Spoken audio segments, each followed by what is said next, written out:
Welcome to the Survivor to Thriver show with your happiness expert, Samia Bano. Do you feel stuck, silent, and stressed? Is something hurting your heart and soul? Are you burning yourself out? If so, you are in the right place because this is the podcast people from all over the world join in to learn exactly how to stop suffering and start living with inner peace and joy. Let's get started. Hey, last episode, I finished things off by asking a very, very important question. It was a question about when you've been hurt by someone and you find yourself feeling angry and hateful towards them, and one of the things that will often come up for us under those kind of situations is like we have this need for that person that has hurt us, has committed the injustice, for us to know that that they recognize what they've done is wrong and that they feel sorry for it, and it's like oftentimes, if we perceive that this person is not sorry for what they're doing, that they're not suffering as a result of what they've done to us, that we can get this feeling of like, I'm going to punish them. I have to see this person punished. And maybe, even in the context of taking revenge, that you get that motivation to get revenge on that person, because it's like, it's just not acceptable that here I am suffering as a result of what this person has done, and that they're just moving on with their life, apparently happy and just fine. That's just not acceptable. There's just something that just feels very, very wrong about that. And we find ourselves feeling really angry and infuriated as a result. It's like, what's really going on there? So we said, okay, well, at one level we just need acknowledgement. We just need acknowledgement from this person of what they've done, and for them to hold themselves, to take responsibility, for them to take responsibility for their actions and for the impact that they've had on our lives. But it's like, why do we even need that acknowledgement? Is there an even deeper need that underlies our need for acknowledgement? And I'll tell you, according to my heart, the answer is a big yes. A big, big yes. And so it's like, well, what is it, heart? What is it that I really, really need in this instance? And it was like, I tell you, I was a little surprised by my heart's answer. I mean, when I really think about it, it makes sense. But this is sort of like advanced level stuff. Okay, so if what you hear me say doesn't immediately make sense to you, or you find yourself resisting this idea, or you have some contrary thought around this notion that I'm going to share with you, I want to know what you're thinking and what your experience is, what your perspective is. Because this is how we learn from each other. This is how we can broaden our perspectives, okay, and get a more complete picture, get a more holistic perspective on what what's going on and how these things can impact us. And again, it's like the better we can understand the problem, the more easily we can come up with effective solutions.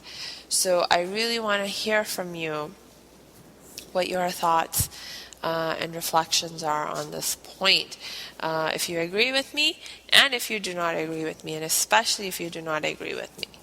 All right, and you know how to get in touch with me. Just go to my website at www.academyofthriving.com.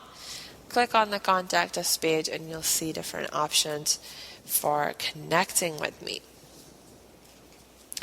Okay, so with that reminder, let's get back to what my heart had to say on this.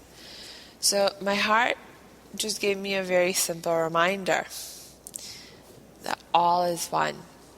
We're all interconnected, and we are all interdependent.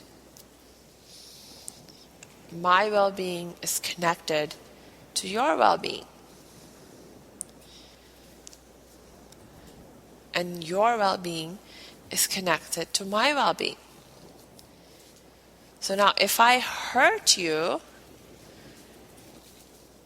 and then I just, appear to move on with my life, unaffected by what I've done to you, there's just something very wrong with that, isn't there? I mean, if we are truly interconnected, if we are truly interdependent, if our well-beings are truly connected, how is it even possible that I'm just able to move on and not be impacted by what I've done to you, the wrong that I've done to you, the harm that I've done to you? You see, and it's like our inner self, our hearts, and even our minds at one level, they know this, like intuitively in our gut, in our hearts, in our souls, we all know this. And so it's like when we see the person who has hurt us apparently not impacted by their actions, and able to just move on despite the suffering that they've caused us, it just feels so wrong. It's like it's not possible. It's impossible. We are connected. We are interrelated. Our well-beings are connected to each other. And it's like our yearning, you see, it's like according to, like, my heart's like, it's our need to experience oneness with all that is just that strong. That in this instance, this person who has hurt us, and now we see them, moving away and seemingly unaffected, it's just not acceptable. It's just not acceptable because it violates our very sense of reality. And so a lot of times when we revenge, I'm going to exact revenge on this person, eye for an eye. I want to see this person hurt. I want to see this person suffering. It's not so much that we want to see them hurt or see them suffering. You see, it's more of an expectation that if they've made us suffer, if they've hurt us, that they must be suffering, that they must suffer because we are connected, because we are interconnected and interdependent. And so when we see something happen that is going against the very core, our very core sense of what nature of reality is, just very disturbing to us. It's too disturbing to us. We cannot accept that.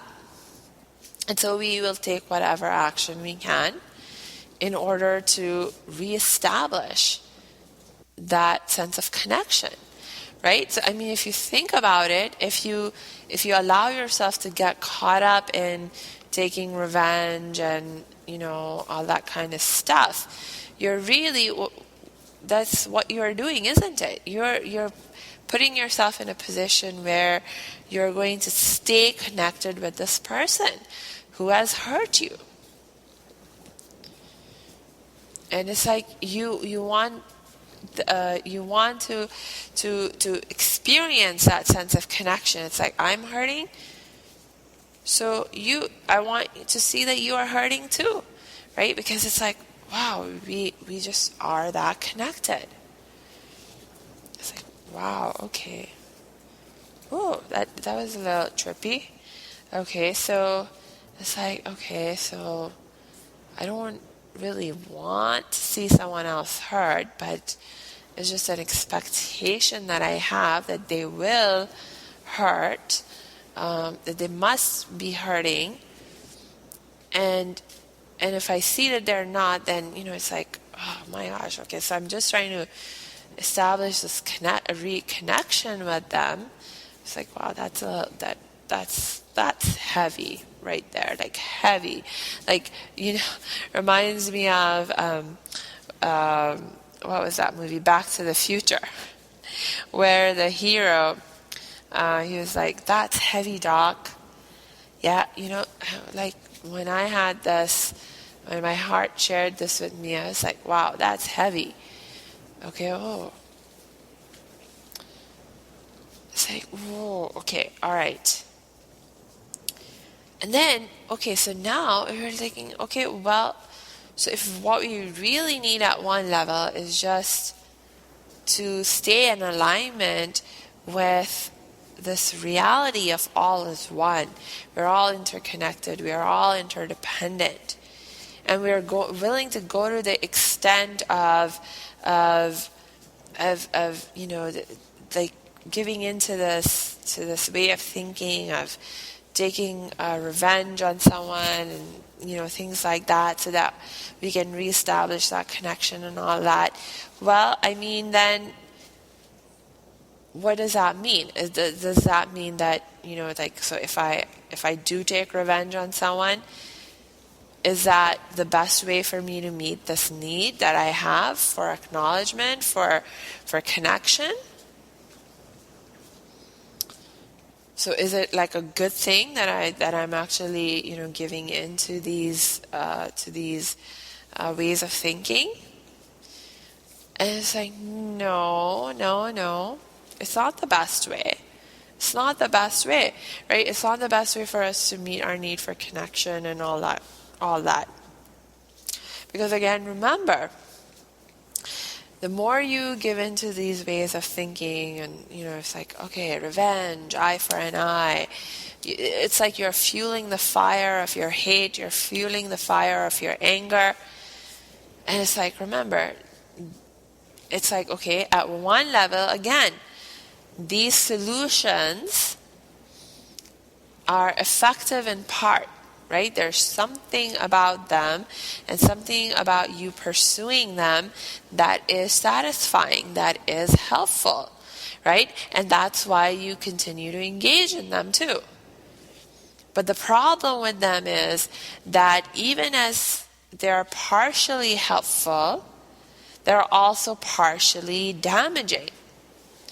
They're partially hurtful. They're partially making the problem even worse, right? Because remember, all these negative emotions are like we're drinking poison ourselves and expecting the other person to die. Now, in the context of revenge, it's like I'm drinking poison myself, and maybe I'm also like beating up on the other person a little bit, so it's like they are hurting some too, but I'm still drinking all that poison myself. So it's like now I'm hurting and that person's hurting, but look, my goal is not to be hurting. Like, I don't want to be suffering. I don't want to be in pain. I don't want to be poisoning myself. I want to get back to a place of inner peace, a place of feeling loved and cared for and safe, right? Because remember, that's like another need that I have. Okay, so now it's like if I'm just like so focused on this one need of acknowledgement, of revenge or whatever, then I'm like literally in some ways preventing myself from meeting my other need to feel loved and cared for and safe and all that stuff, right? So it's like, this is not the best solution. It's like, it's just not. So it's like, okay, well then what's a better solution? What's a better solution? Well, that's where, the loving kindness, the concept of the loving kindness meditation comes in again, right? Because it's like, what does the loving kindness meditation teach us?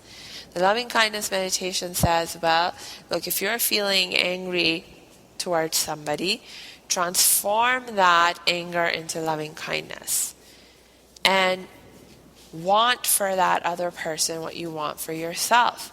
Do unto that other person what you would have them do unto you. Like quite literally, in the context of the loving kindness meditation, you're doing that. You're applying that golden rule in actually a very literal fashion. So it's like, okay. So now you think about it. If you truly apply the methodology of the loving kindness meditation or something similar in terms of responding to your own anger and the need that you have that's underlying that anger, and you respond to it by transforming that anger into loving kindness, aren't you going to be able to meet your need for acknowledgement? You're going to be able, really? Certainly at the level of you are going to be able to meet your need for acknowledgement at the level of, okay, you're going to acknowledge your own pain, your own suffering, and all that. You know what? The loving kindness meditation also helps you to meet the need of acknowledgement at the level of quietening and transforming that voice of blame and judgment, right? So that you can truly begin to recognize, like in my case, like for me to be able to truly able to recognize and realize that, hey, yeah, it wasn't my fault. It wasn't my fault, right? So then I'm no longer afraid of other people blaming and judging me. Okay, and then even in the context of like this person who has hurt me, now think about this. In the context of loving kindness meditation, I'm saying, okay, I wish that this person be happy. I wish that this person be healthy. I wish that this person's heart be full of love. I wish that this person's heart be full of peace. Now, if this actually happens, like if there's actual power in my prayer, or in my wishing or thinking these thoughts, and this transformation actually occurs in that other person as a result, it's like, okay, wow, now somebody who is happy, somebody who's healthy, somebody whose heart is full of love, somebody whose heart is full of peace, well, they're not going to be my enemy. They're never going to want to hurt me again. And if they have hurt me in the past, my gosh, this is like my best bet for getting them to really recognize that what they've done is wrong, for them to feel sorry for it, for them to take responsibility for it. Like, that's the kind of thing that people, like, that's what people do when like, look, these are things that require courage and that require strength.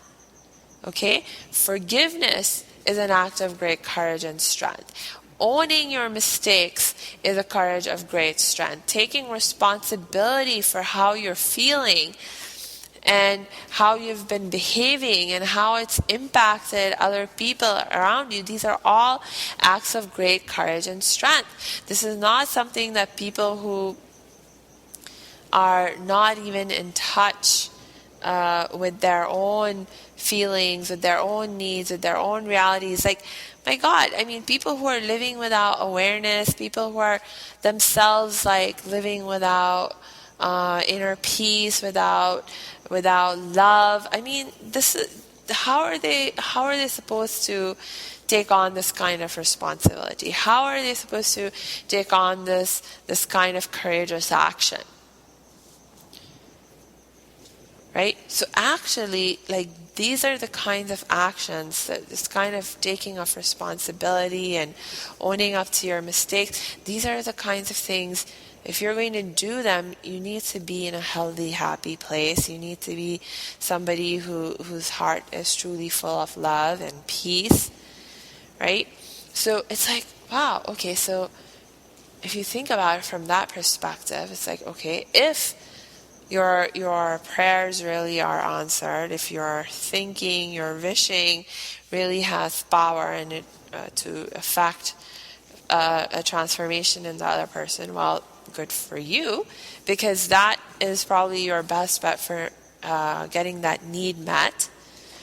But the other thing is that let's say it has no impact on this other person, and it's like something you're just doing and it's completely restricted to you, your level, but it's like now you're transforming your anger into loving kindness. Well, remember, loving kindness, my gosh, okay, what is absolutely, like, what is a core, essential, defining characteristic of the experience of loving kindness? Isn't it an experience of oneness, a sense of connection with the other? And isn't that what we just said we were really seeking and needing and wanting? It's like that sense of connection. Yes, I am connected to that other person. You know, we are, our well-beings are interconnected. They are interdependent. Right? So even if that other person feels zero impact from your engaging in like loving kindness meditation, you're still much better off using this method of meeting this need for acknowledgement than pursuing revenge, than intensifying your hate, your anger, and all those kinds of things, because those are not going to help you meet the needs that you have in a healthy way for you. They're causing you more harm, actually, in so many different ways, which we've already talked about. So think about that. And then next episode, we're going to begin to dig deeper into the other needs that we have and the best ways for us to meet them. So the need for bringing to light the wrong or the injustice that may have been done, and just our need to feel safe and loved and cared for. So how can we best meet those needs? All right, so